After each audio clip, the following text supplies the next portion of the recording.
Саламатсыздарбы? Түз эфирде актуалдуу көрсөтүүсү, аны мен Азамат Абдиев алып барам. Актуалдуу көрсөтүүсүнүн шайлоого аттанып жаткан партияларынын бирине ушул коомчулуктан келген суроолорду өзгөчө бүгүнкү күндө резонанс жаратып аткан, андан сырткары актуалдуу деп эсептелген суроолорду берип, сиздерге жооп алып берүүгө аракеттерди жасайм. Анда эмесе бүгүнкү студиябыздын коногун сиздерге тааныштырып өтөйүн. Мекен ынтымагы саясий партиясынын лидери Темирбек Асанбеков. Саламатсызбы? Студияга кош келипсиз. Урматтуу телекөрүүчүлөр, биз түз эфирде иштеп жатабыз. Андан сырткары дагы биз Facebook баракчасында, ошондой эле YouTube каналыбызда дагы түз эфирге чыгып жатабыз ушул эле учурда. Ал жерден биздин 7-чи канал Кыргызстан деп катталып, ал жерден дагы түз көрсөңүздөр болот.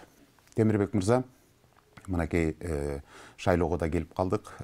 Шайлоого келмектүгүр үгүт иштери старт алып, эртеңки ушул Кыргызстандын келечегин чечүүчү негизги этаптарга жакындап турган учурубуз. Анан алгачкы суроом сизге ушундай болсун. Мына сиз дагы ушул шайлоого катышып атасыз, өзүңүздүн партияңыз менен, сиздин жетегиңиздин алдында. Мен билгенден сиз партияңыз менен ушул Кыргызстанда өтүп жаткан шайлоолор учурунда эле пайда болуп калганыңызды байкайм, дайым эле. 2010-до, 2015-жылда ушул депутаттык шайлоодо деле, президенттик шайлоодо өзүңүздүн талапкерлигиңизди коюп дайым эле катышып жүрөсүз. Андан кийин эле негедир сиздин карааныңыз эч жерден көрүнбөй калат да. Ушул жерден сизди билгим келип атат. Деги эле сиз Кыргызстанда жашайсызбы? Кыргызстанда кандай иштериңиз бар? Кандай бизнестериңиз бар деги эле? Же башка мамлекеттесизби? Ушул суроону бергениңизге чоң рахмат. Көпчүлүгү эмгеде саясий оппоненттеримди ушул суроону көп колдонушат. Мен азыр мурда жаңы келгенде көп нерсени билчү эмесмин. Кыргызстанда эле жүрөм. Азыр мен билген аймакты ар бир саясатчы да биле бербейт. Мырзакеде канча ожолук жашайт, Папанда канча, Нур айылында, же болбосо тиги Баткендин Максат айылында, же Талаштын Манас району, же болбосо Ак Талаадан нарында мен баардык аймактарды кыдырып, партия деген бул өзү шайлоо процесстеринде өзүнүн программасын жарыялап, ошол атаандаштыкка катышып, элге маалыматты жеткизип, жанагы ишенимге татыктоого аракет кылат. Бирок шайлоо бүткөндөн кийин биздин Мекен ынтымагы партиясынын стратегиясы бар. Мамлекеттик стабилдүүлүктү бузбай, ошол шайланган адамдар өзүнүн ишмердүүлүгүн көрсөтсүн деп биз жаңыча маданият саясатын алып келгенбиз. А так биз дайыма Кыргызстандабыз. Азыркы күнү ар бир айылда да журналисттерибиз мени иттерди эле таанып калды болуш керек. Ошончо маалыматтын баарын аймактардан чогултуп, команда түптөп, партия деген бул өтө саясий мектеп. Эртеңки күнү элге сунуштап аткан программаны иш жүзүндө аткарыш үчүн өтө уюштуруу, тарбия, билим берүү, кадр саясатын чечип жүрөбүз. Албетте, мага ар кандай радио уюмдары, телекомпаниялар сөз берет. Башында мен сырттан келип 2010-жылы саясий аренада катуу чыккан үчүн бир аз кызганчанык болуп, маалымат булактарына мени көп жолотпой койшкан. Бирок кийинчерээк менин бактыма жараша соц тармактар пайда болду. Соц тармакта Асанбековдон активдүү эч ким жок. Биринчилерден болуп Facebook, Twitter, Одноклассник, Instagram баракчаларын өздөштүргөм. Азыркы күнү 100 000 деген өзүмдүн баракча көрүүчүлөрүм бар. Мына ошол тармактагылар көрүп атат. Телеэфирлерге мен азыр чыга баштадым. Мисалы айтып кетейин, Марал радиосуна акыркы 3-4 жолу катыштым. 3-4 жолу катышканда да кайра эле ошол суроону кайда жүрөсүз деп бере берет. Бул эми баягы мен өзүм мамлекет ишине аралашкан эмесмин, мыйзам бузган эмесмин, мамлекеттик казынага кол салган эмесмин. Эч бир күнөө табууга мүмкүн жок. Айласыздан эле баягы шайлоодо чыга каласыз, чыга албайсыз деп. Ошондуктан мен дайыма Кыргызстандамын. Паспортумду алып, жарандык алгандан бери ар дайым Кыргызстандын аймактарын кыдырып, Кыргызстанда эмгектенип жүрөм. Сиз суроону маңызын туура эмес түшүнүп калдыңыз окшойт. Сиздин кайда жүргөнүңүз эмес, мен бүгүнкү күндөгү ушул Кыргызстандын ичинде сиздин кандай оокатыңыз бар, кандай иштер менен алектенесиз деген үмүттү айттым. Деги эле Кыргызстанда сиз өзүңүздүн бир кандайдыр бир ишмердүүлүгүңүз бар чыгар. Ишмердүүлүгүм бул саясий, коомдук ишмердүүлүк. Анткени негизи эле саясатчылар өзүнүн жанагы жеке көрөкаттык маселесин бийлик мүмкүнчүлүгүнө таянып ишти жүргүзүп атканы бул коррупцияга алып барып такалат. Ошондуктан мен 2010-жылы саясий ишмердүүлүккө өмүрүмдү арнагам. Эч качан жеке кызматтуулук, жеке ишканалык иштерге аралашпайм. Ошо партияны түптөп, коомдук саясий уюмдардын сапатын көтөрүү максатында өмүрүмдү арнап жүрөм. Темирбек мырза, өзүңүз деле жакшы билесиз, ушул Кыргызстандын мындайча айтканда көпчүлүк бөлүгү сыртта мигрант болуп жүрүшөт. аны сиз өз башыңыздан да өткөргөн инсансыз. Анан ушул мигранттардын маселеси жөнүндө дайым эле ушул замандаш деген атайын башында уюм эле, андан кийин партия болуп калды. Мына ушулар алектенип, алардын көйгөйлөрү, алардын маселелери жөнүндө көп көтөрүп жүрөт. Андан кийин дагы мен сизди билип калам, ушул мигранттардын маселеси жөнүндө дайыма бир көйгөйлүү маселелери, аларды чечүү маселелери жөнүндө көп маселелерди көтөрүп каласыз да. Анан сизден ушу билгим келип атат, деги эле ушул мигранттар менен иштөө боюнча кандайдыр бир уюмуңуз барбы, же кандайдыр бир коомуңуз барбы? Биринчилерден болуп алгач Москва, Россия шаарларында ошо мигранттарга жардам берүү, көмөк көрсөтүү, билим берүү борборлорун негиздегем. Ошол борбор бүгүнкү чейин иштеп атат. Алар Москвада миңдеп өзүбүздүн жанагы миграция маселеси каяктан чыкты, ушул маселени экономикалык жол менен кантип чечүү багытында биз өтө көп уюштуруу иштерин жүргүзөбүз. Анан көп партиялар анча-мынча баягы майда күнүмдүк жардам көрсөтүү жолдорун өзү саясий популизм кылып айтышат. Мен негизинен эле андай саясий упай чогултан алыс деп, балдарга ошо билим алып аткан, чыныгы мамлекетти көтөрүп кетүү маселесин көтөргөн балдарга жанагындай элдин арасында жакшы көрүнүү, саясий упай чогултуу эрежелерине тыюу салган. Эмне үчүн? Анткени көпчүлүк мамлекет иштерин аралашып жүргөн саясий ишмерлер ушу шайлоо астында баягы суусап турган адамга суу бермиш болуп кудугун алышып, жанагы калп эле саясий ишмердүүлүгүн көрсөтмүш болот. Миграция каяктан чыкты? Миграция бул экономиканын жоктугунан чыкты. Ошон үчүн чыныгы өзүм мигрант болуп жүрүп, ошол миграция маселеси каяктан чыкты? Ошо экономиканын жоктугунан. Экономика эмне себептен ушундай абалга келип такалып калды? Адам баласы мээси мештет дегендер ушу мамлекетти тейлеп аткан саясий ишмерлердин туура эмес улуттук кызыкчылыкты коргоп койгондон миграция чыкканын билип, саясатка барууга мажбур болдук. Чыныгы миграцияны чечем деген саясат партиялар жанагы улам бир кыйналып жүргөн күнүмдүк маселени жар салбай, мамлекет системасын өзгөртүп, бийлик институттарын сапаттуу түптөп, жанагы экономиканы талкалап аткан биздин саясий кырдаалды өзгөртүш керек. Мына ошондо гана өнүккөн мамлекеттерде ишканалар ачылып, сыртта жүргөн миграция агымдары иш маселеси чечилсе, жашоо шарты түптөлсө, өзлөрү кубанып Кыргызстанга келишет. Мына миграциянын чечүү жолу мына бир эле багыт. Анан жөнө ар бир запкы чепкен балдарды, эми бул ар бир адамдын парзы, Куранда да айтылган, соопчулук кылсаң жар салба деп. Мына ушундай жар салып эле мигрантка жардам берип атат деген партиялар бул саясий упай чогулткан жөн эле бир популизм. Темирбек мырза, мына ушул мигранттар жөнүндө мына айтып атасыз, алар менен иштешкен өзүңүздүн кандайдыр бир уюмдарыңыз бар экендиги жөнүндө маалыматтарды берип кеттиңиз. Ошол эле мына Москвадагы биздин ошол мекендештер сиз жөнүндө бир убактарда сиз жөнүндө ушул кайсы бир маалыматтарды чыгарганы бар. Ал маалыматтар кандайдыр бир ишти чогуу кылып, андан кийин сиз аларды таштап кеткендигиңиз туурасында көп сөздөр айтылып жүрөт. Бул массалык маалымат каражаттарында дагы жарыяланып кеткен бир учурда. Анан бүгүн ушул элдин алдында сиз бир партиянын лидери катары бараткандан кийин ушундай бүдөмүк артыңызда айтылган сөздөр, ээрчип жүргөн маалыматтарды бир тактоо киргизип өз оозуңуздан угуп коелу деп атабыз. Анан ошону менен катар эле ушул өзүңүз жөнүндө дагы кыска бир айтып кетсеңиз, кыска нуска айтып койсоңуз, каерден болосуз, каерде төрөлгөнсүз, кайсы жердин кулунусуз, кайсы жерде иштегенсиз, ишмердүүлүгүңүз кайсы жерден баштагансыз? Жанагы берген сурооңузга чоң рахмат. Албетте, ар бир адам түшүнүгү ар кандай дегендей, көпчүлүгү ушу саясий оор иштерди баягы өзүнүн күнүмдүк көрөкатынын маселеси катары карайт. Биз жардам берүү борборлорун ачып, өзүм Россия жараны болуп атканда ушул демилгени көтөрүп чыккам. Өтө көп адамдарга жардам берип, Москва шаарында алгач негиздегенбиз. Анан кийинчерээк мен жарандыгымды алмаштырып, саясий ишмер болгону ар бир мамлекетте чет өлкөнүн саясатчысын өзүнүн ишмердүүлүгүн алардын мамлекетте жүргүзүүгө тыюу салынат. Мына ошол себептен мен Кыргызстанда жашоого мажбур болдум. Анан мурда Москвада чогуу жүргөн саясатты көп түшүнүүгө бербей, баягы өзүнүн бир жеке маселеси аркылуу көз караган адамдар баягы устукан жетпей калган адамдай нааразычылыгын жар сала баштады. Өзүңөр билесиз, жакшылыкты көрсөтүш кыйын, жаманчылык баттарайт дегендей, ушундай ишара таарынган адамдар каралоо процесстерине өтүшкөн. Мен ага көңүл бурган жокмун.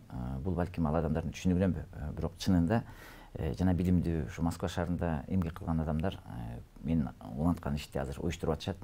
Мен мыйзам чегинде Россия Конституциясы дегенче андай иштерди аякта жүргүзүүгө укугум да жок. Бул алардын эрежесин бузуу болот.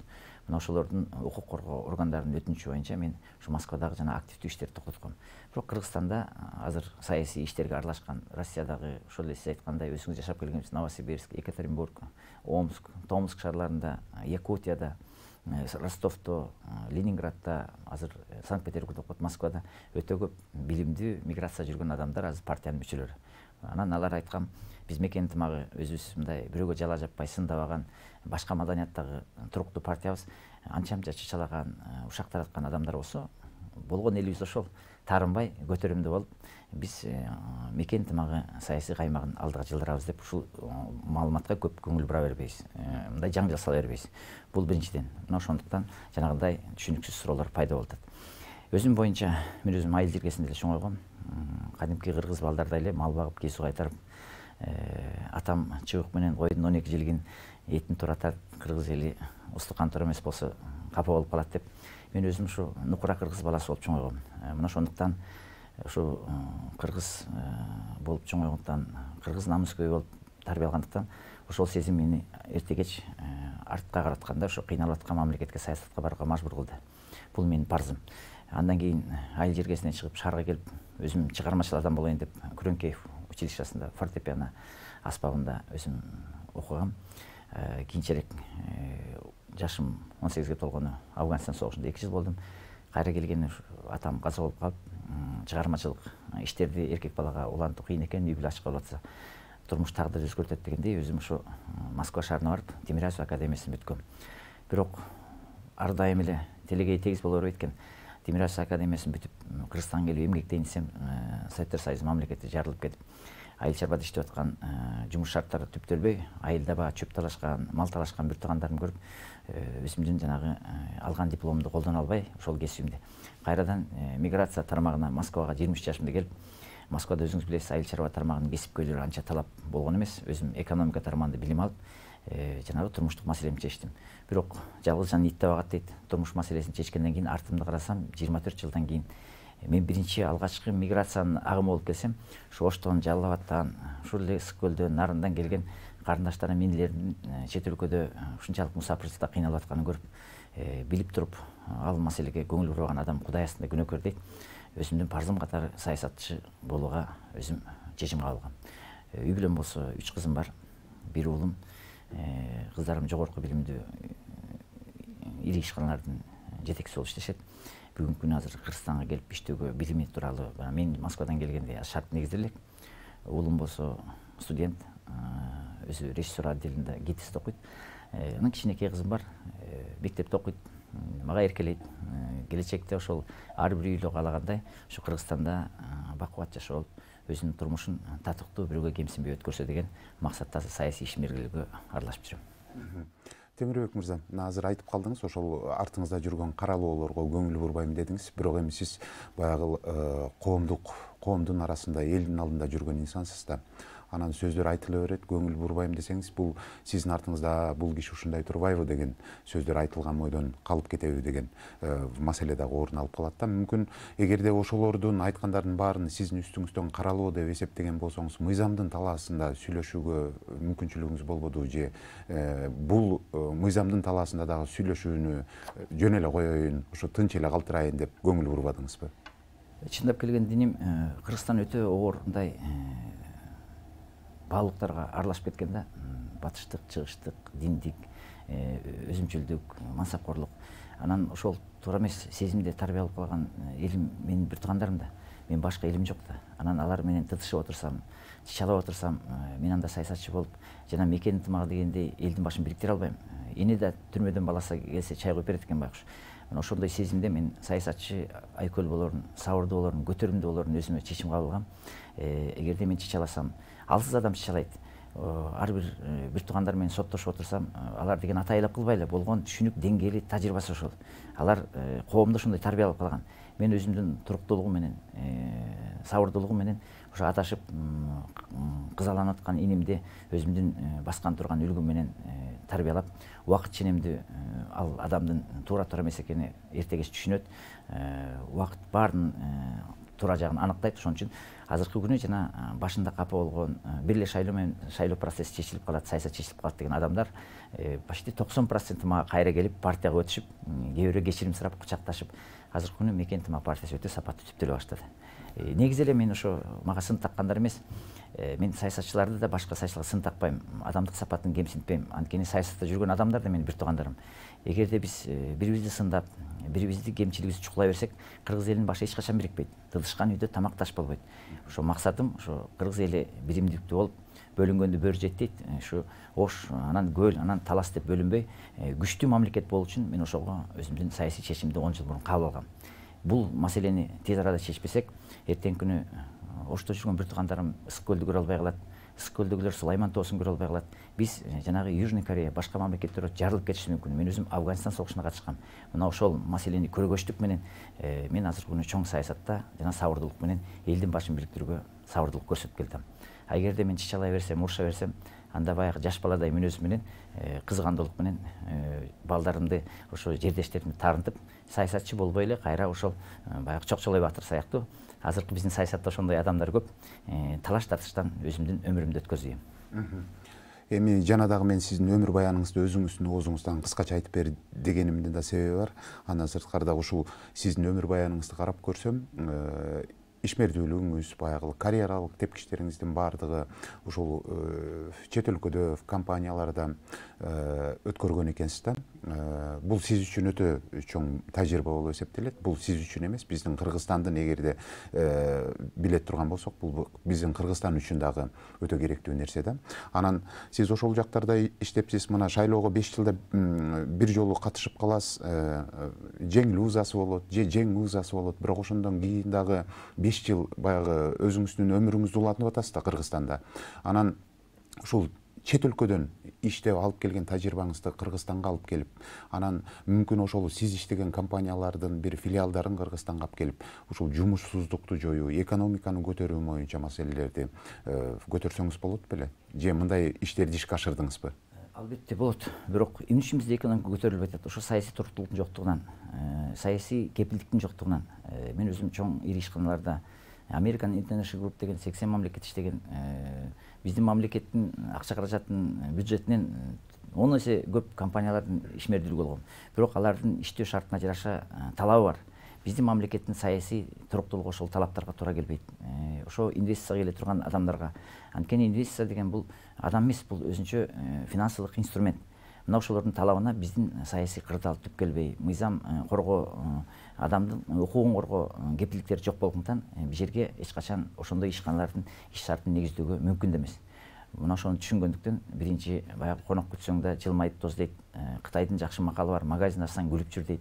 Ошол сыяктуу биринчи саясат түздөйүн, анан саясат түздөгөндөн кийин сөзсүз түрдө жана сиз айтып аткан өзүнүн ишмердүүлүгүн көрсөтө турган ишканалар түптөп жумуштук чече турган компаниялар өзүнүн жанагы партнерлорун бияка келет. Анан туура эмес жерге алып барып алардын кылымдан бери түптөп келаткан ишканасынын эрежесин бияка баягы биздин кыргызчылык кылып бузган мен тараптан өтө туура эмес болуп калат. Бирок ошол ишканалардын келүүсүнө мен даярдык көрүп, азыркы күнү баягы адамдын тажрыйбасы, билими өтө маанилүү дейт. Талыкпай баягы шайлоо бир эле күндүк маселе. Мен күнүгө ушу Баткенге барамбы, Жалал Абадка барамбы, Ак Суудан Алакууга өтөмбү, Татынакай өзүмдөй болуп айылда төрөлгөн балдарды окутуп келатам. Бул билим берүү өтө чоң маанилүү нерсе. Саясатчы деген бул мугалим, саясий партия деген бул мектеп. Анан шайлоого эле чыга калат дегени ошол шайлоо процессинде элүүсү активдүү болуп калат. Шайлоо бүткөндөн кийин өзүлөрү мал салы менен алаксып саясат деле көңүл бурбайт. Мына ошондуктан гана баягы саясий процесстерди телеэкрандан көргөн үчүн ошол ишмердүүлүгүм мындай байкалып калат. Жөн убакта жана мен тарбиялап аткан балдар азыр миңдеп өзүңүз байкасаңыз соцсеттерде мен дворец спорттордо миңдеген кишилерди чогултуп, Ошко барып, Баткенге чейин барып, ушу Бишкекке келе албай аткан жаштарды, кыздарды азыр өтө жогорку жана ири ишканалардын ишмерлери болууга даярдап, 10 жылда кадимкидей партиянын ичинде ушу жаштарды түптөлүп калды. Мына ушул ишти мен талыкпай өткөзүп келдим. Демек, мен азыр сиздин сөзүңүздөн байкадым, Темирбек мырза. Демек, өзүңүз саясатка келмейинче, өзүңүз Кыргызстандын тагдырын чечет турган кандайдыр бир кызмат ордуна отурмайынча, баягы тажрыйбаңызды ошондой инвесторлорду алып келүү маселеси жөнүндө сөз жок. Мен өзім келгенде емес себеп. Мысалы үшін үйдің фундаменті турамыз болса, үйдің дуалы құлап қалады. Біз мамлекет қатары алғаш эле башында ушул башкаруу системасын туура эмес деп алганбыз. Жеке кызыкчылык негизинде, коомдук кызыкчылыгын артта калып, ар бир адам баягы Аскар Акаевич тамашалап коюптур. Ар бир адам өзүнүн оокатын оңдосо мамлекет оңолот деп. Анан баягы өзүмчүлдүк менен бийликке барганда, барбаганда өзүнүн көр оокатын оңдоп атып, мамлекеттин казынасы бош калган. Мамлекеттик ишмердүүлүк, мамлекеттик коопсуздук бош калган. Мына ошонун себебинен олигархтардын акчасы мамлекеттин акчасынан көп, а мамлекет болсо милдети чоң да, ошо мугалимдерди бага албай калды, татыктуу деңгээлде врачтарды, аскер коопсуздуктарын, мына маданият, ошол эле журналистика тармагын жакшылап мындай көзөмөлдөп, каржы булактарын чече албай калды. Любой кандай гана мамлекеттик ишканаларга, мекемелерге барсаңыз, ичине кирсеңиз ыйлабыңыз келет.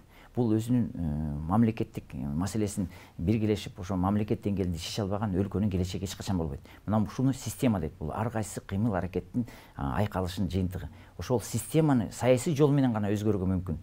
Эгерде мен даже саясатка өзүм бийлик бутагына барбай туруп, жана мени тарбиялаган адамдар башка көз карашта, башка сапатта, башка баалуулукта бийлик бутактарын түптөп, коомдук кызыкчылыкты коргоо багытында мамлекет өзү туура жолдун ушу кемеси тапса, мына ошондо гана мамлекет өңөлөрүн мен өзүм билип, илимий жактан түшүнүп, ошо саясат ишмерге барганым ошол болчу.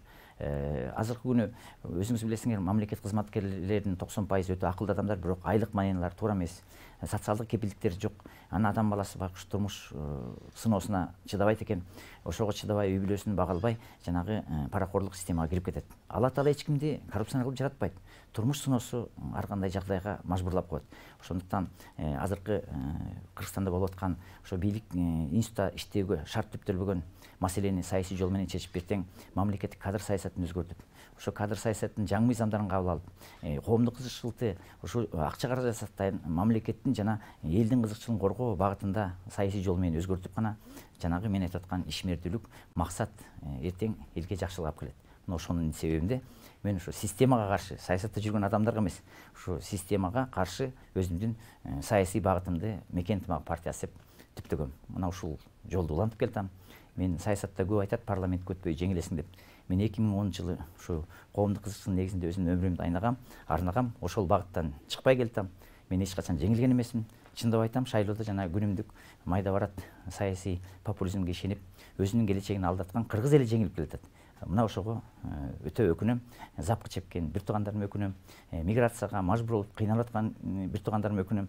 Мына ошону биз көбүрөөк түшүндүрүп, баягы кеңешип чечкен бармак урбайт дейт. Азыркы кырдаалда кыйналып турган эл жана айтып аткан сөздүн мааниси менен өзүбүздүн мамлекетти түздөйбүз деген өзүмдүн ишеним бар. Айтып калдыңыз мына ушул системаны деп. Системаны оңдош үчүн ошол системаны бүгүнкү күндө сиздин көзүңүздө көргөн адамдар келиш керек да. Эгерде мына жеңилип атам, көпчүлүк убакта ушул жеңилип каласың деп айтып атасыз. Демек сиз жеңиле берсеңиз, бул система такыр эле биздин жеңилип атат деп жанагы элди амалдуу эпчилдүүлүк жолдор менен парламентке барган саясатчылар айтып атат. Алар кимдер жеңилип атат? Өзүлөрү элге ушундай саясий убагында, шайлоо убагында убадаларды берип, аткара албай өзүлөрү жеңилип атат. Анткени саясий жеңиш бул ошол саясатчылардын берген убадаларын аткаруусунун негизинде келген сый баркыт, сый урмат. Чындап келгенде мына президенттерибиз жеңилди. Алла Таала берип койгон сый урматтан айрылып, атасы көмүлгөн жерге келе албай калды. Азыркы күнү депутаттар элди кыдыргандан коркуп калды. Мына ошон үчүн мен айтып атам, биз эмне үчүн жеңип келатабыз? Күндөн күнгө бир тамчыдан болсо да элдин ишеними артып келатат. Биз айткан багытта туура жол экенин түшүнүп келатат. Коомдун аң сезими ошону кабыл алып келатат. Тактикалык жактан балким мен парламентке барып ошондой мүмкүнчүлүк албагандырмын. Бирок стратегиялык жактан жана бала тарбиялагандай, үй бүлө кургандай кыргыз эли бүгүнкү күнү Темирбек Асанбековду Мекен ынтымак партиясы өтө туура жолдо баратканын, жанагы чогулган көйгөйлөрдү чечүү багытына жол ачарына ишеним арта баштады. Анткени эл да баягы жаш баладай болуп башында жанагы эми бекер свет берем деген партиялар чыкты, кредит берем деген партиялар чыкты. Бирок эл түшүнүп калды, что ал берип аткан убадалар аткарылбайт. Партия деген бул ошо кирпич чыгарган же акча чыгарган уюм эмес. Бул адамдык сезимдин негизинде, баалуулуктун негизинде бириккен акылдуу адамдардын тобу. Алар ошо бийлик институттарын, аткаруу өкмөттүн түптөп жана айтып аткан турмуштук маселени чечет. Мына ошон үчүн эл азыркы күнү убада бергендерди эмес, ошол чогулган көйгөйлөрдү, бала бакыранын келечегин чече турган, сунушту бере турган партияны тандаган турат. Мына ошону мен талыкпай даярдап бүгүнкү күнү ачык жүзү менен элге чыгып атам. Азыркы күнү маанайым жакшы, эл кабыл алганына сүйүнүп отурам. Темирбек мырза, бул сиздин өзүңүздүн партияңыз жөнүндө, сиз жөнүндөгү сиздин өзүңүздүн жеке пикириңиз. Бирок сиз башка партияларга окшоп өтүп келип, анан кийин ошол 5 жылдык ишмердүүлүктү өткөрүп, анан ошондой аткара албай калган маселелерди башыңыздан өткөрө элексиз. Кудай буйруса, кыргыз эли мына 50 жылда эл жаңы дейт. Сиз дагы келип калсаңыз, кудай буйруса, сиздин дагы бир катар ушул элдин алдында мына ушул нерселерди жасайм деген программаларыңыз бар. Алар канчалык деңгээлде ишке ашат? Аман болсок, сиз келгенден кийин да 5 жылдан кийин да канчалык деңгээлде ишке ашкандыгы туурасында дагы ушундай түз отуруп сураганга, чынында аткара алдыңызбы, сиздин колуңуздан келдиби деп сураганга мүмкүнчүлүктөр болот деп ойлойм.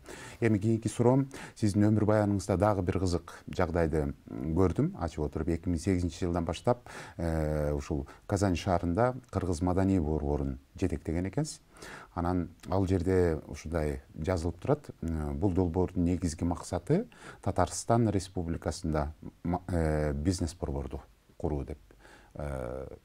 Курулду ушул бизнес борборуңуз? Бул 2008 жылы мен жетектеген эмес, мага кайрылышкан. Өзүңөр билесиңер, мен ири ишканалардын жетекчиси болгом. Анан ушу Кыргызстанда жүргөн жетештерим ошол жагынан көзөмөл болуп коюу, тажрыйба бөлүшүп коюу өтүшү менен өзүлөрү мени Москвадан келип кайрылышкан.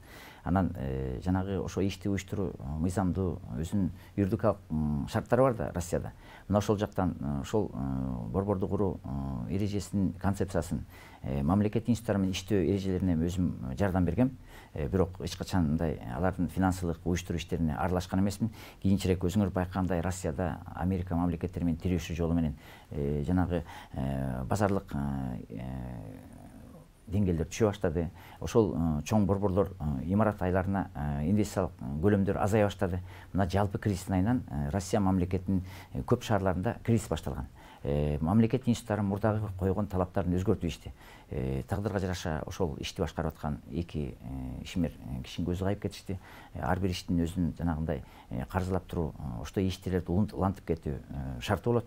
Эгерде ошол шарттын жанагы индекс контракт негизинде бийлик астында туура аткарбаса, Кыргызстанда эмес, аякта бийлик системасы өтө катуу талап кылат. Ошол талабы убагында аткарылбай калган үчүн ал проектлерди бийлик институттары токтотууга аларды мажбурлаган. Анан көпчүлүгү ал чоң ири ишканалардын кандай түптөлүүсүн билбей эле, баягы угуп алып эле биздин талабыбыз аткарылбай калды деп. Ал талапты аткаргандан кийин көп каржыны талап кылат. Эртең ошол алынган каржыларга жооп бериш керек. Анан биз эртеңки күнү ошо көп мыйзам чегинде тоскоолдуктар кабылып калбайлы деп ал проектини ошо Россияда кризис болуп аткан үчүн ошол каржылар кайтарылбас каласын көрүп, жанагы ошону баштаган мага кайрылган ишмерлер менен өзү токтотуп койгонбуз. Мына ошонун негизинде ал иш азыркы күнү аткарылып. Кандай ишке ашкан жок? Ишке ашкан жок. Анткени ашсак, ал эртеңки күнү өтө мыйзам чегинде туура эмес, зомбулук мындай кыйын кардалга келип такалып калмак. Эми сиздин партияңызга кайтып келсек деп атабыз. Мына Мекен ынтымагы партиясы менин билишимче ушул шайлоого катышып аткан учурда эле сиздин тизмелериңизди көрүп калам. Анан сиздин бир туруктуу ушул партиянын лидери катары партияңыздын деле туруктуу өнөктөшү же болбосо ушул туруктуу партиялаштарыңызды байкай албадым. Эгерде мен жаңылган болсом, сиз мени оңдоп коесуз. Муну айтып жатканымдын себеби, мына башка партиялардын баардыгында бир 2-3төн тең төрагалары бар, лидерлери бар дегендей. Андан сырткары кандайдыр бир башка партиялар менен партиялардын ортосунда санаалаштар бар. Эгерде өздөрүнүн күчү жетпей бараткан болсо, ошол шайлоолордо бири-бири менен бириге калат, күч топтой калат. Мына ушундай маселелер көп да. Анан ушул коомчулукта ушундай суроо бар экен, Мекен ынтымагы, анан кийин Темирбек Асанбеков деген эле. Башка бир дагы сиздин ушул партияңыздан чыган бул ушул партиядан экен, ушундай чыган жигит экен деген балдарды азырынча биз коомчулукта көрүп биле элекпиз да. Анан ушундай өңүт калтырып атат. Бул Мекен ынтымагы дегенде эле биз эмне Темирбек Асанбеков деле түшүнөбүзбү? Жана айтып аткан маалыматтар көпчүлүгү парламентке барып, баягы телеэфирлерде көп мүмкүнчүлүк болгондуктан, шарт болгондуктан депутат болуп жүргөн, мамлекет иштерине аралашып жүргөн адамдар коомчулукка көбүрөөк көрүнүп калат. Менин үчүн мени гана таанып калышты. Ошо партиянын атынан 11-жылы президенттик чоң атаандашууга мен катышканмын. Алмаз Шаршенов катышкан, Камчыбек Ташиев, Адахан Кимсанович. Ошолордун ичинде 16 кандидат ичинен мен 4-чү болуп чыгып, баягы түндүк түштүк деген баягы ыймансыз саясий ыкмаларды колдонушту, биригип алып баргандай зомбулуктарды көрсөтүштү. Ошондо мен катуу чыгып, элге жүзүм көрүнүп калган. Калган мен саясий партиянын ичиндеги ошо миграциядан келген балдар, коомдук ишмер балдар жана саясий аренада мүмкүнчүлүк ала элек. Ар бирөөнүн ишин тыкылдап жеткизиш кыйын экен. Азыркы күнү парламентке барып калсак, ошол жигиттер аябай такшалды. Башында мен өзүм саясатта жаңылып калыш өтө оор нерсе. Ал асаста түптөрөт. Мен белиңе ката электе саясий каталыктар кетирип албасын деп ал балдарды тарбиялаганга убакыт келди. Мен өзүм жалгыз эле келгем да. Көпчүлүк айтат, бул партия бир 2 айда эле түптөрө калды партия деп коет. Жок, жана биз айтып аткан убаданы ошону аткара турган адамдар тарбияланыш керек. Ошондуктан 11-жылдан бери, мисалы үчүн Ноокатта Рустам Исаков деген өзүмдүн аябай жакшы бир тууганым 10 жылдан бери Россиядан бери келип, медресеге чейин барып, ошо диний тармагында, мамлекеттик руханий тармагын изилдеп даярданып жүрөт. Мирбек Мурзабаев деген 11-жылдан бери ири ишкананын 5-10 миң иштеген ишкананын жетекчиси. Ал да жеке ишмер болгондуктан бир коомдук ишти үйрөнүп, бүгүнкү күнү мына парламентке аттанып атат. Өзүмдүн Жалал Абад областынан Максат Балташев дейт. Өзүңөр билгендей Москвада Ингиаком деген өтө ири 100 миң деген иштеген ишкананын главный инженери болуш дейт. Ошол адам биздин бир тууганыбыз, биздин кыргыз энергетика тармагында иштин туура эмес коррупциялык иштерин көрүп Россияга кетип калган. Мына ошол жигиттер азыркы Эки ынтымак партиясынын катмарында. Алар саясий аренага чыккандыктан коомчулук просто билбей атат. Мына ушул азыркы шайлоонун процессинде биз элдин ишенимине татыктуу болуп парламентке барып калса, кадимкидей так сүйлөгөн, чет тилдерде илимий жакта өзүнүн сунушун айта турган балдарды Мекен ынтымагынын татыктуу өкүлдөрүн коомчулук көрөт. Демек, мынакей сиз сыймыктанып бир катарларын айтып кеттиңиз. Демек, сиздин партияңызда сиз дайым эле айтып келесиз, менин партиямдын катарында олигархтар жок, байлар жок дейсиз. Колунда бар адамдар деле бар турбайбы сизде? Булар олигархтар деген эмне? Бийлик бутагына барып, өзлөрү кедей болуп туруп, анан тез арада мансапчы болгон адамдарды мен жанагы мыйзамсыз жолдор менен өзүнүн оокатын тапкан адамдар дейм. Булар болсо ошо сырт өлкөдө иштеп жүрүп, мен өзүм да мисалы үчүн Кыргызстандан эч качан казына эмес айлыкты алган эмесмин. Өзүбүз чет өлкөдө жүрүп, ошол оокаттардын башын түптөп, мыйзам чегинде жана шайлоо сыноолорун көтөрүү багытында өзүнүн каржыбызды жумшаганбыз. Кыргызстанда жанагы мамлекеттин да казынасынан көп чогулткан олигархтар бул мыйзам жолу менен байыга мүмкүн эмес. Өзүңүз билесиз, булар салык төлөөдөн катышат, саясий иштерге аралашышат. Ошол эле парламентке отура алган банкирлер жана акча каражат мыйзамдарын өзүнө иреттеп алып, байкуш кредит алган адамдар сотко барса сөз банкирге уттуруп коет. Мына ошондой бийликке аралашып, өзүнүн саясий мүмкүнчүлүгүн жеке ишмердүүлүгүнө колдонгон адамдарды мен эч качан кошпойм деген. Мына ошондуктан азыркы күнү да сыймыктанып айтып кетем. Акча каражат керек болуп, мына ошол акчасы бар адамдарды көп партиялар, жанагы айткан партиянын 99% кошуп алышты. Мекен ынтымагы бүгүн сыймыктануу менен ошондой саясий иштерге аралашып, коомдукка өзүнүн өзүмдүүлүк кызыкчылыгын түптөгөн адамдарды тизмеге кошкон жокпуз. Жанагы өзү таза, мамлекеттин кызыкчылыгын ойногон, коомдук кызыкчылыкка баш ийип, өзүнүн ишмердүүлүгүн токтотууга, только коомдук иштерди кылууга даяр болгон адамдарды саясатка азыр аттантып алып баратам. Темирбек мырза, деги эле мына ушул айтып калдык, олигархтар, байлар деп калдык. Мына ушундай адамдардан сиз партиянын лидерисиз да. Сизге ушулардан сунуштар түшөбү? Мындай кел мен катарыңарга кошулайын же болбосо ушул партияны каржылап берейин деген маселелер. Мынакей 4-октябрга жакын ага жетпей өзүңүз да билесиз, партиялар бири-бири менен биригишти. Андан сырткары керек болсо чоң партиялар чачырап жок болуп, ар бир партиялардын ичине сиңип кирип кетти. Мына ушундай эле партиялардан, ушундай бай инсандардан сиздин партияңызга келип кошулалы, чогуу иш алып баралы же каржылап берейин, бул партияны дагы мына шайлоодо утуп чыгат тургандай деңгээлге чыгаралы деген сунуштар барбы сизде? Бул мага 10 жылдан бери болуп келатат. Даже саясатка аттана электе эле, мисалы үчүн Өмүрөк бабанын экөөбүз чогулганбызда экөөбүз биригип чогуу деген сунуштар болгон. Бирок мен саясатчы жанагы чеке ишмерлерин токтоту деген принципте катуу турам. Ошондуктан мен чогуу барган эмеспиз. Адамдык мамилебиз түз. Өмүрөк Черкешев менен сүйлөшүп болгон, мына эл тааный берсе, ар кандай кызыктуу тизменин башына туруу. Оторбаев мына жакын күнү премьер болот. Сиз өзүңүз ошол ыкма менен саясатка аралашсаңыз болот деген сунуштар болгон. Андан кийин 15-жылы да катуу сунуштар болуп, мен жана саясий баалуулукту, саясий принципти жоготпоо үчүн кеп өткөндө эмес, ошол элдин астында саясий тазалыкты сактоо багытында принципке тургам. Акыркы күндөрү өтө катуу сүйлөшүүлөр болду. Мекен ынтымагын көпчүлүгү таанып калды. Башка партиялар келип, ушу биздин саясий жетекчиликти төрагылыкты алып келсеңиз, сизге баягы кыргызча айтканда тамагыңыздан бери, чайыңыздан бери камдап берели, каржы салып берели, 10 жылда кеткен каржыңызды типтеп берели деген сунуштар болду. 5-6 парламентте жүргөн депутаттар чайга чакырып, өзүбүз ушу алтын списокко каржы маселесин чечип берели, саясатта жүрүп алсырап кеттиңиз, каржысы жок, элди бүгүн шайлоодон алып өтүү кыйын деген сунуштар болгондо мен күлүп узатып койдум. Кыргыз эли азыркы күнү кара курсактын айына эртең келечегин сатпайт. Адамдын чогулткан кадыр баркы өтө чоң байлык. Өзүмдүн жанагы партиялаштарымды эч качан мен капа кылбайм. Элдин 10 жылдан бери келаткан ишенимин жоготпойм. Кечирип койгула деп күлүп ошолордун баарын узаттым. Мына саясатчылардын эң чоң кемчилиги ошо каржы маселесине келгенде эле өзүнүн саясий туруктуулугун, өзүнүн саясий баалуулуктарын таштап коюп, мына бүгүнкү күнү эл астында уят болуп атат. Анан саясий кызыкчылык үчүн парламентке барыш үчүн баягы баалуулуктарын сатып бирге калышат. Эми бир күнү чиркөөгө барып, эртеси мечетке барган болбойт да. Биз мечетке молдок үчүн барбай, Куран үчүн барабыз да. Мына партиянын Кураны, программасы. Ошол программаны бузган гана партия кыргыз элин эч качан жакшылыкка алып келбейт. Кеп парламентке барды эмес. Ошол кыргыздын коомчулугун коргоо багытындагы программаны коргоо. Ошону иш жүзүндө аткарып, ошон үчүн мекен ынтымагы бүгүн таза өзүнүн туруктуулугун бартат. Принциптердин артында сиз мына ушундай иштерге барбай атканыңызды айтып атасыз. Ана мен сиздин тизмеңизди карап чыктым. 149, жаңылышпасам, бүгүнкү күндө Борбордук шайлоо комиссиясынан каттоодон өтүптүр. Ичинде бир 70-80%га жакыны мүмкүн баягы жумуссуздар деп жазылып турат баардыгында эле. Анан сиз ушундай команда менен анын арасында өзүңүз айткандай баягы коомчулукка таанылбаган адамдар экен жалпы баардыгы менен.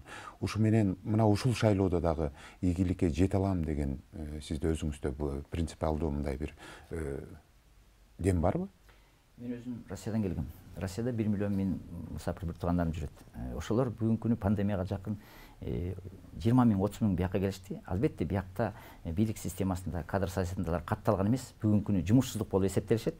Мына ошол балдар бүгүнкү күнү тизменин талыгын толукташты. Бирок мыйзам чегинде жумушсуздук болуп калат, бирок өзлөрү Турцияда, ушу Россияда өзүнүн өтө чоң ишмердүүлүгүн жүргүзгөн балдар. Мына ошолорду мен тизмеге коштум. Анан көпчүлүк айтат, ошо аттуу баштыларды, жанагындай элге таанылган адамдарды кошкула деп. Мен чын айтайын, иним, 20 жылда ошо аттуу баштуулардан элди кутултайын деп атам. Ага караганда 5 миллион элибиз бар. 5 миллион ичинде билимдүү инилерим, карындашым бар. Ошолордун саясий мүмкүнлүгү жок, партиясы жок, жанагындай коомдук иштерге аралаша албай атат. Сыймыкты аны менен 200-300 адам катталды. Мен айттым, келе бир ырым кылып 150 кишини каттап коелу. Ошол эртеңки саясий мүмкүнчүлүктү колдонуп, жана чет өлкөдөн алган коом арасында өзүңөрдүн мындай жеке ишмердүүлүк менен көрсөткөн тажрыйбаңарды парламентке барганда, бийлик институтуна барганда кадимкидей коомго көрсөтүп аласыңар деп, мен ошол балдарды сыймыктаны менен парламентке алып баратам. Мына ушул шайлоонун алдында жакында эле сиздин өзүңүздүн бир коомдук телеканалдан кайрылууңузду жазатыңыз. Баардык коомчулук көрүп отурат. Ал жерде сиз ушул коррупция жөнүндө сүйлөпсүз, ушул мыйзам бузууларга кенен токтолдуңуз. Андан сырткары дагы ушул депутаттардын бүгүн алдым жуттумдугу, мына ошол алдым жуттумдук кандай жыйынтыктарга алып келип аткандыгы жөнүндө сөз кылдыңыз да. Анан ушул кайрылууда эле бирок Темирбек Асанбеков мүмкүн ушуну убагында, баягы кыргызда жакшы сөз бар го, чапсаң дагы убагында чап, жөө кеткенден кийин пайдасы жок дегендей. Анан сиз ошол учурларда өзүңүздүн ошол пикирлериңизди, коомдук активдүүлүгүңүздү көрсөтүп, ар бир маселени учурунда ошого реакция жасасаңыз кандай болмок? Бирок көпчүлүк учурларда эле мына ушундай учурларда мүмкүн сиз өзүңүз айтып атасыз, Facebook'та, башка бир социалдык тармактарда өзүңүздүн активдүүлүгүңүздү көрсөтүп аткандырсыз. Бирок ушул коомчулукка чыга калып, Темирбек Асанбеков мына ушундай өзүнүн позициясын билдирип атат деген учурларды сейрек кездештирип калам да. Ошон үчүн эмне үчүн убагында реакция жасабайсыз деген маселени. Кыргыздар баягы коомдук билим деңгээлине жараша бирөөнү сындаса эле ошо коррупция менен күрөшүп атат деп көнүп калышканда, ал коррупциянын биринчи себебин анықташ керек. Ошол коррупция эмне себептен пайда болду? Ошонун мыйзамдуу саясий жолу каякта? Ошону түшүндүрүш керек. Анан биз баягы батырлар чыга калып эле өзгөчө өздөрү бийликке аралашып жүрүп, анан бийликтен түшүп калып, биз ушул коррупцияны жоготобуз, талкалайбыз деп кыйкырып койсо эле, ошол адам саясатка күрөшүп атат деген коомчулукта туура эмес түшүнүктөр бар. мен бул маселени илимий жактан чечүү жолун өзгөчө түшүндүрүп бергем. Атайын экономикалык форумдарда айткам. Мисалы үчүн эскертип кетейин, эл өзү баягы ар ким өзүнүн баягы талабын уккусу келип эле ызаланып жүрүп, баягы системада, ошо сот системасында, коррупциясында запкы чеккен адамдар бирөөнү жамандаган сунушту гана саясатчылар деп мындай кабыл алышкан. Мен ошону саясий шайлоо убактарында өтө маңыздуу кылып, маанилүү кылып түшүндүрүп берем. Бирок эл өзү көңүл буруп айтат. Ошол эле социал-демократ партиясы менен азыркы системаны түптөгөн бир бол партиялар менен дебаттарга чыгып, мыйзамдуулук негизинде 1,5 саат, 2 саатта ушул жана коррупция маселени кантип чечиш жолдорун айтып бергем. Ал азыр интернетте да бардык жакта илинип турат. Анан эл өзү болбой, анткени турмуш өтүп атат да. Парламенттик шайлоодо азыркы бийлик бутактарын түптөгөндөн кийин мамлекеттин эртеңки туруктуулугуна, келечегине жана Афганистан сыяктуу, Сирия сыяктуу коркунуч болуп кетпесин деп мен өзүм жана жаңжал салуудан алысмын. Анткени баягы айтат, жаңжал чыккан жерде тамакташ болбойт деп. Эгерде биз саясатчылар өзүбүздүн жеке кызыкчылык үчүн элди, коомду кагыштыра берсек, жаңжал кыла берсек, сырткы күчтөрдүн биз куралы болуп калабыз. Мына ошого байланыштуу мен кеп эле мен саясий упай алууда эмес, элге жагымда эмес, эртеңки Кыргызстандын мындай түпкү келечеги үчүн өзүм сабырдуулук менен гана мазмундуу тилде айтып атам. Мамлекет кызматкерлери өтө акылдуу, мен айткан сөздөрүмдү көрүп атат, бирок жанагындай талкалайбыз, анан эртеңгүсү ушул ишти керсек эле көрсөтөбүз деген бул эч кандай бир жыйынтык алып келбейт. Талкалоого да мүмкүнчүлүк жок, талкалай турган эчтеке жок. Мына ушуну мен илимий жактан мөңгү маселеси боюнча, бажы союзуна кирүү маселеси боюнча, биометрика мыйзасын жана укук бузуу тармагында кабыл алганда ачык айткан болчумун. Бирок эмнегедир эл баягы мазмундуу, маанилүү, илимий жактара көңүл бурбайт. Баягы кызгандуулук менен бирөөнү сөккөндү, бирөөнү жамандаганды гана кыргыз эли эмнегедир чындык деп кабыл алган. Бул багыт Кыргызстанга эч качан жаңылдап койбойт. Мен туруктуу, түшүнүктүү адамдарды гана тарбиялап, мына ушул шайлоодо да баары жакшылап уксун. Азыр айтып калдыңыз сөзүңүздө илимий жактан эл кабыл албайт экен. Мүмкүн элди илимий жакты түшүнүүгө тарбиялоо бул өтө кыйынга турат да. Мүмкүн сиз элдин сабына жараша болуп тарбияланып, жөнөкөй тил менен түшүндүргөндү үйрөнөттүрсүз. Мен жөнөкөй тил менен айткам. Интернетте карасаңыз, биринчи дебатта 200-300 өзүмдүн бир туугандарым жеке кызыкчылыгынын негизинде көп мамлекет зомбулук алып келип, өтө кыйын абалга мамлекет такап койду. Ошол адамдарды мен пенсияга чыгарып, камабайм, бирок атайын мейманкана салып, ушу саясий системадан алыстатып, кыргыз элинин келечегин коргойм деп ушунчалык катуу айткам. Катуу айткандан кийин кыргыз эли ушундай тууганчыл эл болот экен. Ошол 200 адамдардын куда сөөктөрү мени жамандашып, ар кандай саясий ыкмаларга барышып, сиз айткандай, эмне үчүн Асанбек көрүнбөй калды? Жана телеэфирлерге чыгарбай, андай ушак сөздөр тарап, анан ойлодум. Анда мейли турмуш өзү элди ойготсун. Турмуш өзү ошол жанагы кетирип аткан каталары элди сезимге салсын деп мен өзүм унчукпаганым ошол болчу. Азыркы күнү жана оору келгени, кыйналганы, бала бакырасынын жумушсуздуктугу, кредитке батканы элди мына терең ойго салып, жана мен айткан сөзгө көңүл буруп, бирок ошону мен жалгыз айтсам эме оор да. Азыр 1000 деген балдар тарбиялап чыктым. Алар азыр аймактарды кыдырып, Жалал Абадта, Баткенде, Ошто, бардык жерде көлдө, ар бир райондо, ар бир жерде жана биз айткан программаны туруктуу жеткизип атат. Менин кулагым, көзүм пайда болуп калды. Мага окшогон билимдүү адамдар пайда болуп калды. Көптү көрсө көл болот дейт. Мекен ынтымак партиясы сөзсүз түрдө ошол маалыматты элге жеткизип, кыргыз элинин билимин, сапатын, маданиятын көтөрүп, татыктуу мамлекет курарыма көзүм жетип турат. Алга убакыт керек экен. Эми айтканыңызга мен дагы ушул бир репликаңызга кошулгум келбей атат. Кайра-кайра кайталап айтып калдыңыз баягыдан бери. Азыр дагы ушул сөзүңүзгө кошуп кетип атасыз. Мен баягы көптөн бери көрүнбөй калдым, бирок баягы массалык маалымат каражаттарынан чыгып турууга мүмкүнчүлүктөр жаралбай калат. Эми Темирбек мырза, мурунку заман эмес да, сиз өзүңүз билесиз, мамлекеттик цензура деген азыркы убакта жок. Кыргызстанда 100дөн ашык бүгүнкү күндө массалык маалымат каражаттарынын ичинен эле телевидениялар бар. Алардын теңинен жартысынын көбү эркин телеканалдар болуп эсептелет да. Сиз бардык жерде бирөөсүнөн болбосо бирөөсүнөн сөзсүз үнүңүздү угузууга мүмкүнчүлүгүңүз бар эле. Биздин каналда деле эгерде сиз ошол учурлардын ичинде мен ушул маселе жөнүндө айткым келет дейт турган болсоңуз, сиз өзүңүз деле жакшы билесиз, сиз үчүн дайыма эшигибиз ачык. Кандай маселени көтөргүңүз келсе, биз сизди чагылдырып бермекпиз. Анда далилдеп кетейин. Мына бүгүнкү күнү 7 канал эфиринен 7 жолу чыгып атырам. Жанагы шайлоо процессине катышуу маселе боюнча, миграция маселе боюнча, ишканалар типтөө жумуштук чечүү боюнча мен өзүңүздүн журналисттен сурап кетсеңиз, 7 каналдан уже 7 жолу чыгып атырам. Шайлоо болгучак деле. Регион ТВ каналынан чыгып атам, Нур телеканалынан чыгып атам, Ош Прим телеканалынан чыгып атам. Ошол аймактык, областтык телевидениеден чыгып атам. Мисалы үчүн Ой Ордо телеканалдарын мен жөн эле чыгармактуусун ошол команданы алып барып Жалал Абадта мен өзүм Баткенде мен чек ара суу жол маселесин көтөрүп чыккам. Ошко алып барып жана бурчак маселелери, аймактык айыл чарба маселесин, Нарынга барып ошо мал чарба тармагын кайра иштетүү маселесин баарын көтөргөндөн кийин Кубат Оторбаев телекомпания жетекчиси болчу. Ак үйдөн чалып, Асанбеков өтө эле активдүүлүктү көрсөтүп атат. Бул эфирде токтотууга мажбурлап, мына ушундай ыкмалар болгон. А так мен азыркы күнү кайсы гана редактор болбосун өзүм бар менен ачыкмын. Колдон келишинче телеэфирлерди колдонуп атам. Эл өзү азыр ушу телевизор көрүүдөн алыстап калды. Эмнегедир интернет ресурстарын колдонууга, YouTube каналдарын өтүп кетишти. Бул өзүнүн заманбаптын талабы экен. Ошого байланыштуу ушу элге маалымат бериш үчүн мен соц тармакта активдүү өттүм. Мына жакында эле ар бир телеканалдын деле соц тармактарда электораты бар, бардыгынын ошол жерде өздөрүнүн баракчалары, каналдары бар. Сиз эгерде телевидение чыксаңыз деле сизди бүт ушул соц тармактардын бардыгы көрүүгө мүмкүнчүлүк алат. Биздин Темирбек мырза, биздин убактыбыз аз калып атат, ошон үчүн менде суроолор көп. Сиз баягы кыска жооп берип бардыгына камтыганга аракет кылып калсак. Мынакей Россияда жүрдүм деп атасыз. Россияда жүргөн учурда активдүү көп иштер менен алектендиңиз. Аны менен катар мен бул жерден буну бергим келип атат. Орусиядан бүгүнкү күндө ушул шайлоо башталып калганда эле кыргыз саясатчылары Орусиянын ушул колдоосун алганга аракет кылат. Ал жака барып келишет, каржыларын алып келүүгө аракеттерди жасашат деген маалыматтар дайыма айтылып жүрөт. Сиз ошол жакта жүрөсүз. Ушунун канчалык чындыгы бар? Анан экинчи ушуга эле кошо жооп берип койсоңуз, сиз ошол жакта жүрөсүз, байланыштарыңыз бар. Эмне үчүн шайлоо убагында мына ушундай эле башка эле саясатчылар колдонуп аткан ушундай ресурстарды колдонбойсуз? Же сизге мындай орустардын арасындагы төбөлдөрдүн арасында мындай колдоо көрсөтөм деген адам жокпу?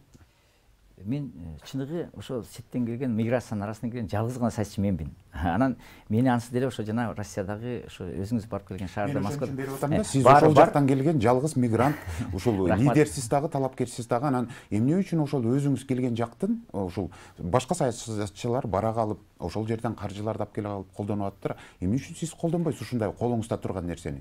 Азыр колдонуп атам, анткени ошол жерде жүргөн өзүм тарбиялаган балдар, Темирбек Ишенбаевич, сизде баягы сыртта жүрүп Кыргызстандын көп аймактарын билбей калбасын, ошол иштерди биз уюштура берели. Өзүбүздүн туугандарыбыз бар, ишмердүүлүк мамилебиз бар деп, мен жок эле ошол иштер Россияда катуу жүрүп атат.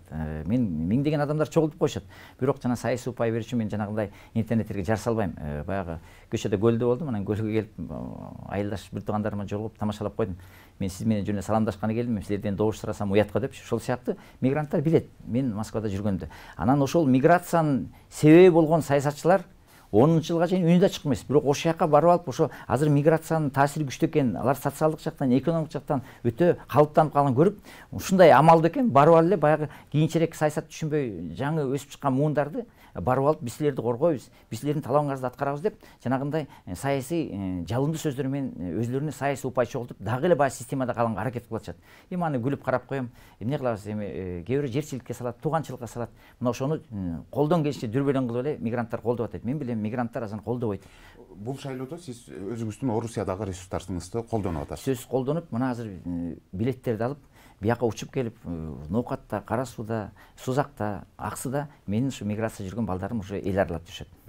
Демек, эми ушул жерден дагы бир суроого жооп берип койсоңуз, мынакей бул маалымат бардык жерде эле таркап, бүгүнкү күндө кыргыз эли жакшы эле билген маалыматтардын бири болуп эсептелет. Сизди Бермет Акаеванын долбоору деп айтып келет дайыма эле. Ушул өткөн шайлоолордун биринде сиз андан 3 миллион доллар алып, анан анын мындай орусча айтканда добросун, колдоосун алып туруп, анан кийин шайлоого келгендигиңиз жөнүндө айтылып жүрөт. Сиз эмне Акаевдардын проектисизби? Эми Акаев менен иштегендин баары бийликте жүрүшөт. Азыркы саясатчылардын баары ошо Акаев, Курманбек Салишев менен иштешкен. Анан башында мен баягы мурда системага аралашпай Москвадан келгеним үчүн баягы каржы булактарыңызды жала таап үчүн ошол жанагындай ыкмаларды биздин оппоненттерим колдонушкан. Чын айтайын, каржы бермекчисин Аскар Акаевден кесип алсаң кан чыкпайт. Мына эгерде ошончолук беришем болуп, мамлекет эмес, Бермет тем более бир тыйын да чыгарышпайт. Мен бир тыйынды алган да эмесмин. Анан жанагы жаласы мына 10 жыл өттү. Эми ошол эле жаланы айласыдан баягы мен өзүм таза жүргөн үчүн, ун чыкпай жүргөн үчүн эмне кылат? Бир кызды талашсар эле эки жигит пычакташат экен. Жанагы саясий ыкмаларды билбеген карапайым элге жанагы ушактарды таратат. Эми 10 жыл өттү. Кудайдын астынан 10 жыл өттү, эми бул күлкүнү да келтирет да. Эми дагы бир маселе 2015-жылы Даслан Сарыгулов анан Эрнис Карбеков менен бирге 10 апрелде ушул нааразычылык өткөрүү митингдери боюнча бир тымызын сүйлөшүүлөр болгон. Ошондогу сүйлөшүүгө катышат деген 15 адамдын ичинде сиздин дагы атыңыз аталып жүрөт. Аны менен катар дагы сиздин бүгүнкү күндө мен кече күнү ушул тизмеңизди карап чыктым. Алардын арасында ошол жолугушууга сиз барбай калгансыз, бирок ошол жолугушууга сүйлөшүүгө барган Кадыр Кошалиев дагы сиздин партияңыздын тизмесинде бар экен. Анан сиздин келбей калгандыгыңыз үчүн ушул мыйзамдын катаал чараларынан кутулуп кетти деген маалыматтар бар ал жерде. Анан билесиз, бул иш чарага катышкандардын алды түрмөдө отурат, арты сурак берип атат дегендей. Эмне үчүн ошол убакта сиз ушул тымызын сүйлөшүүгө катышууга макулдук бергенсиз? Мен макулдук берген эмесмин. Жакшылап карасаңыз, ошол Дастан Сарыков Темирбек Асанбекти чакыргыла, ошону чакырсаңар анын саясий салмагы бар деп сүйлөп аткан сөзүн таратып ишкен. Албетте, мага келгендерде айткам, мен эч качан тополоң салууга, мыйзам бузууга барбайм. Мунуңуз туура эмес. Бардыгы шайлоо процессинде, шайлоо мыйзам чегинде болуш керек деп, мына ошон үчүн аны деген укук коргоо органдары жакшы билет. Саясатчылардын телефондордо тыңшалды болсо керек, мага эч кандай күнөө койго, жала жабууга алардын укуктары жок. Анан сиз айтып атасыз, Кадыр Кошалиевтер булар өзү курултай системасында башка партиялардын өкүлдөрү болуп келген. Менин өзүм максатым эртеңки күнү азыркы адашып жүргөн 200 партия болсо да, 300 партия болсо да, жанагы мамлекеттик баалуулуктун негизинде башын бириктирүү. Бул шайлоодо өзүмдүн жана туруктуулугумду, жана саясаттын тууралыгын көрүп, Кадыр Кошалиев эмес, ошонун менен чогуу жүргөн 4 партия мекен ынтымак программасын колдоп киришти. Максатым кыргыз элинин башын бириктирүү. Түшүнүктүү. Андан кийинки суроо кыска жооп берсеңиз, сизди бийликти сындаганды жакшы көрөт, бирок өзү сын укканды жактырбайт дешет. Эми бул айтып аткан киши өзү өтө сабатсыз киши болуп, мен эч качан бийликти сындабайм. Мен дайыма бийликтин илимий жакта туура эмес кетип аткан токтомдорун айтам. Анан бийликтин өкүлдөрүн же болбосо парламенттеги депутаттарды мен эч качан бир да жолу айткан эмесмин. Бул киши өзү жакшылап карап, маалыматты текшерип алсын. Эми соңку суроо, биз эфирдин аягына чыгып калдык. Мынакей эми алдыда аламан жарыш күтүлүп турат. Анан кийин бирөө утуп келет, бирөө утулат дегендей, утулгандардын айрымдары чычалайт же чычалабайт деген. Анан көпчүлүк убакта эле биз билесиз, ушул Кыргызда акыркы учурларда ушунчалык биздин өлкөдө калыптанып кетти. Ушул эгерде утулуп калган болсо, баягы жеңишке тойбойт болуп эле элди көчөгө сүйрөп чыгып, ар кандай бир маселелерди жасаган учурлар болот да. Деги эле ушул демократиялык жол менен утулууну да, жеңүүнү дагы моюнга алууну качан үйрөнөбүз деп ойлойсуз? Өзүм тараптан болсо муну далилдеп келатам. Мына 3-чү шайлоого катышып атам, президент шайлоого катыштым. Мен эч качан жаңжал чалган эмесмин. Анткени коом өзү ошого бышып жетилиш керек. Анан дүрбөлөң салган негизи эле бардык кыргыз элине эртең тоскоолдук алып келип коюшу мүмкүн. Бул маданиятын мен уланта берем. Бирок чындап эле мыйзам бузуу жолу менен элдин эртеңки укугун чектөө менен азыркы шайлоо процесстерине бийлик институттары катуу зомбулугун көрсөтсө, албетте өзүнүн саясий көз карашыбызды айтабыз. Бирок эч качан менимче кыргыз элин тополоңго алып баруу, ушул кемени чайкоо жолуна мен партиялаштарыма да, башка саясатчыларга сунуштабайт элем, андан алыс бололу. Кеп ар бир саясатчынын кызыкчылыгында эмес, кыргыз элинин туруктуулугунда, коопсуздугунда кичинекей өсүп келаткан балдардын келечеги мындай бакубат жашоодо болот. Мына ошого мен саясатчы катары ушул ишимди уланта берем. Темирбек мырза, сизге чоң ыраазычылык билгизели. Бүгүн ушул шайлоонун алдында менин гана суроолорум эмес, андан сырткары коомчулуктун арасында ушул бүдөмүк болуп жүргөн суроолордун баардыгын топтогонбуз. Алардын көпчүлүгүнө жооп берүүгө аракетти жасадыңыз. Колуңуздан келишинче биз дагы сизге ошол суроолорду колубуздан келишинче жеткирүүгө аракет жасадык. Ал эми мындан ары шайлоодогу сиздин партиянын программасы жөнүндө мына борбордук шайлоо комиссиясы бекитип берген чектин негизинде дагы түз эфирде Кудай буйруса сиздер келсеңиздер, ушул элге кандай сиздер келгенден кийин мамлекетти кандай өзгөртүүгө алып барасыздар, кандай программа менен келесиздер, аны дагы тааныштырууну сөзсүз түрдө улантабыз. Биздин эшигибиз ачык. Чоң рахмат. Телекөрүүчүлөргө ыраазычылык билдирем. Урматтуу телекөрүүчүлөр, сиздер түз эфирдеги актуалдуу көрсөтүүсүн көрдүңүздөр. Аны мен Азамат Абдиев алып бардым. Ал эми бүгүнкү студиябыздын коногу Мекен ынтымагы саясий партиясынын лидери Темирбек Асанбеков болду. Саламатта болуңуздар.